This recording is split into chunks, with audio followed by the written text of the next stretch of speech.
आपको क्या लगता है कि क्या आपके पिताजी को न्याय मिल पाया है पूरी तरीके से? देखिए, ये प्रश्न मेरे से ज़्यादा सर्व समाज के लिए है और सबके लिए है। मैं अपने पिताजी के संघर्षों के साथ, उनके त्याग और तपस्या से जो चीज़ें मैंने सीखी हैं, उनके अपने संस्कार जो उन्होंने मुझे दिया है, वो चीज़ लेके मैं समाज के बीच में हूँ। और जिस आतंकवादी के खिलाफ, जिस माफिया के खिलाफ उन्होंने अपनी आवाज़ बुलंद की, जिस विचारधारा को खिलाफ उन्होंने अपनी आवाज़ बुलंद की, वो आवाज़, वो विचारधारा जब तक मेरे क्षेत्र में रहेगी तब तक मेरी ये लड़ाई है। अब ये जनता के हाथ में है, पूर्वांचल के लोगों के हाथ में है कि वो इस लड़ाई में मेरी कहाँ तक मदद में है। जी। क्योंकि किसी भी एक व्यक्ति से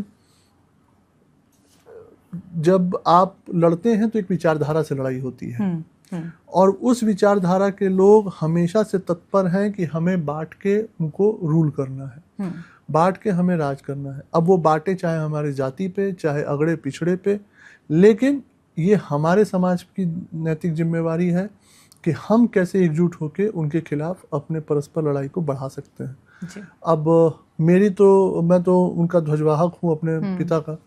वो ध्वज लेके चल पड़ा हूँ, चाहे अकेले चाहे किसी के साथ में।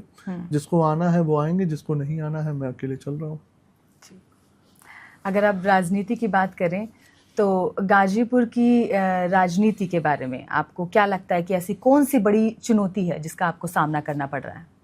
देखिए, अभी भी मैं मानता हूँ और ये मानता हूँ कि पूज्य महाराज जी ने अपनी एक सभा में एक बात कही थी कि अगर जब हम बटेंगे तब तब हम कटेंगे। बिल्कुल। और ये चीज़ अभी भी समाज में है। हम जो जातियों में बट रहे हैं, हम जो अगड़े पिछड़े में हमें बांटा जा रहा है, हम लोगों के बीच में जो भ्रम फैलाया जा रहा है, निश्चित रूप से ये बड़ी चेतावनी है। और मेरा मानना है कि जब हम राष्ट्र के बारे में सोचेंगे तो हम जातियों में बंटना नहीं चाहेंगे, हम अगड़े पिछड़ों में बंटना नहीं चाहेंगे। और निश्चित रूप से जब ये राष्ट्र को आगे रख के काम करेंगे तब हम एक साथ होकर काम करेंगे, और तब हमारा कोई फ़ायदा नहीं उठा सकता। और निश्चित रूप से तब जाके हम एक मूलभूत सुविधाओं के साथ किसी जनपद के विकास में एक दूसरे के सहयोगी बन सकते हैं। तो यही मेरे लिए सबसे बड़ा लक्ष्य है अभी तो फिलहाल। जी। आपको क्या लगता है कि जो न्याय प्रणाली है, जो सिस्टम है, वो पहले से बेहतर हुआ है?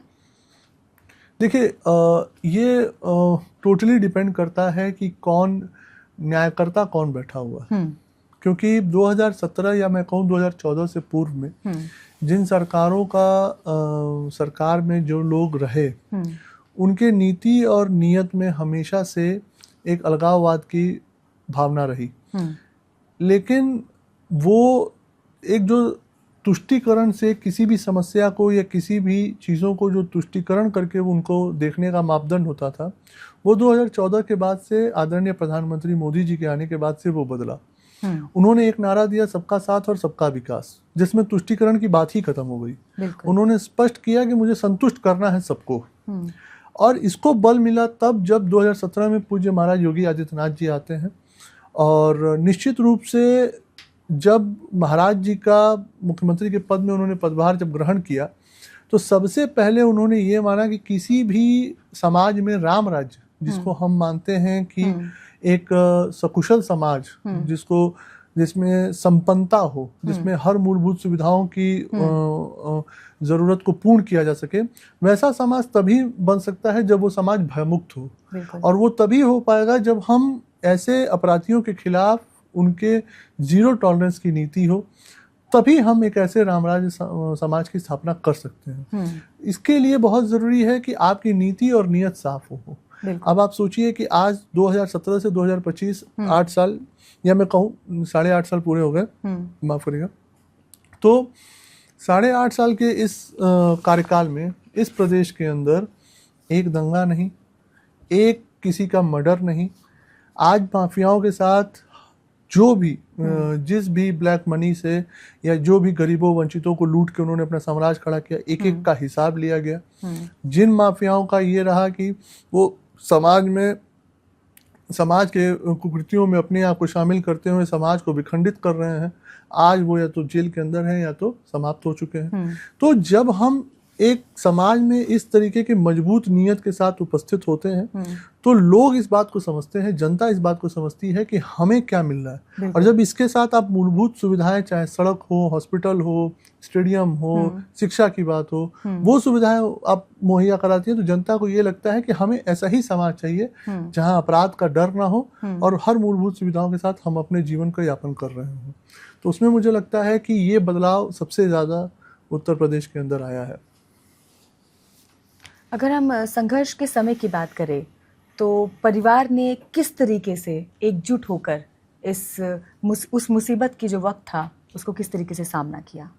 देखिए, है क्या कि परिवार संयुक्त होने के साथ साथ जो हमारे चाचा हैं, हमारे गांव वाले पिताजी थे जो गांव पे खेती और समझते थे, क्योंकि हत्या होने के उपरांत सब एक नॉर्मल लाइफ जीते थे। कोई ऑफिस जा रहा है, कोई खेती कर रहा है, कोई अपने बिजनेस में लगा है। सबकी लाइफ इतनी ड्रास्टिक चेंज हो गई क्योंकि सबको ये टेलीफोनिक माध्यम से लोगों को भेज के ये डराने जाने लगा कि कहीं पे किसी की भी हत्या कर दी जाएगी। हम लोगों को डराने का असर इसलिए नहीं था क्योंकि हम लोगों ने अपना सब कुछ खो रखा था। हमें या हमारी माता जी को ये लगता था कि इससे ज्यादा क्या जाएगा, अब क्या जाएगा जो नहीं हम लोगों ने खोया। तो हम लोग अपने कटिबद्ध थे कि हमें तो इस अपराधी को सजा दिलानी है, राजनीतिक रूप से भी इसको चुनौती देनी है और हमको न्यायालय के माध्यम से न्यायिक रूप से भी इसको चुनौती देनी है। परिवार ने हमेशा इस तरीके से साथ रखा कि परिवार ने कभी ये नहीं कहा कि क्यों नहीं हम समझौता कर लेते हैं। परिवार हमेशा खड़ा रहा। बीच में कुछ लोग जरूर रास्ता भटके, लेकिन ठीक है, वो अपने रास्ते पे है। लेकिन जो मूल मेरा परिवार है वो हमेशा एक साथ खड़े होके, हमेशा से एक संगठित होके इन माफियाओं के खिलाफ हमेशा साथ रह के खड़ा रहा। आज भी जब आप उस मंजर को, तो वो जहन में आता होगा, वो वक्त धमकियों भरा, संघर्ष भरा, जब जो बैलेंस लाइफ थी जो ड्रास्टिकली चेंज हुई, तो आज भी स्थिति में आपको कैसा महसूस होता है? जैसे मैंने कहा ना कि हम लोगों ने जैसे जो गुरु शिष्य का संबंध था तो बहुत कठिन परिस्थितियों से हमें पाला गया था।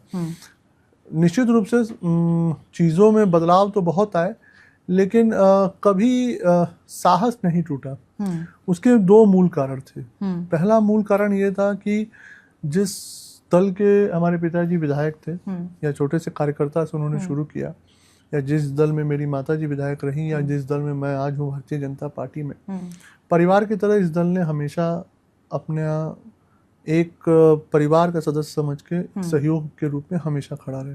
चाहे वो हाई कोर्ट में मुकदमा हो, चाहे सुप्रीम कोर्ट में स्वर्गीय जेटली जी वकील के रूप में हो, चाहे श्रद्धेय अटल जी का आना हो, चाहे आदरणीय राजनाथ सिंह जी का धरना देने का वो वाकया रहा हो, चाहे आदरणीय मनोज सिन्हा जी का जो एक हमेशा से अभिभावक के रूप में एक उन्होंने जो राह प्रशस्त की उसकी बात हो, चाहे गोरखनाथ मठ के बड़े महाराज अवैधनाथ जी या पूज्य महाराज योगी आदित्यनाथ जी का सन 2006 से 7 से उन लोगों ने जो एक शक्ति या एक ढांढस या एक कहते हैं कि बुरे समय में जो एक हाथ सर पे रखने की बात हो, तो ये जब सब लोग आपके साथ हों और इतने बड़े लोग आपके साथ हों तो निश्चित रूप से ये छोटे छोटे लोगों के धमकी या उनके दबाव बहुत काम नहीं करते। मेरा मानना है कि, या मैं आपके चैनल के माध्यम से मैं युवाओं से भी कहूँगा कि कोई आपके साथ अगर मजबूती से खड़ा है, कंधे से कंधा मिला के आपको शक्ति दे रहा है, उससे बड़ा कोई लाभ नहीं हो सकता। क्योंकि लोग आज के समय में, बुरे समय में आर्थिक लाभ सोचते हैं, संबंधों का लाभ सोचते हैं, लेकिन उन संबंध में जो लोग आपके साथ खड़े होके आपके मुसीबत के समय में कहें कि नहीं मैं हूं, तुम करो, क्योंकि अपने संघर्षों को तो खुद सहना है। अगर आपके साथ ऐसे लोग हैं तो आप जान लीजिए कि उस समय के आप सबसे अमीर व्यक्ति हैं कि ऐसे संबंध भी आपके बीच में उपस्थित है। इसलिए ऐसे संघर्षों का समय बहुत जल्दी निकला, बहुत लोगों ने मदद किया और उन सभी लोगों का आज तक आशीर्वाद है। पूज्य महाराज जी का आशीर्वाद आज तक मिलता रहता है। एक अभिभावक के रूप में, एक मार्गदर्शक के रूप में क्षेत्र की समस्याओं के लेके हमेशा से उनका एक रहा है कि एक शिष्य के नाते, जैसे मैं कहता हूँ ना कि 2005 में मैंने अपना एक गुरु खोया, 12 साल लग गए और 2007 में ही मैंने अपने दूसरे गुरु मान लिया महाराज जी को कि जो भी मेरे पिताजी के अंदर जो स्पष्टता और पारदर्शिता की जो संस्कार थे वो मैंने पूज्य महाराज जी में पाया और मैंने तब से ही मन मान लिया कि महाराज जी को मार्गदर्शक के रूप में रख के और अपने क्षेत्र में काम करना है।